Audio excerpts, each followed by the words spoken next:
ጠብቆ አሳድጎ ከልጅነቴ አባት የሆነኝ ሚካኤል አባቴ ይለይብኛል ሚካኤል ይለይብኛል በክንፉ ሸፍኖ በቤቱ አሳድጎኛል።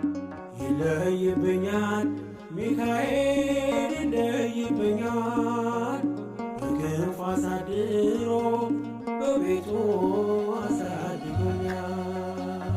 ጠብቆ አሳድጎ ከልጅነቴ አባት የሆነኝ ሚካኤል አባቴ ይለይብኛል ሚካኤል ይለይብኛል በክንፉ ሸፍኖ በቤቱ አሳድጎኛል።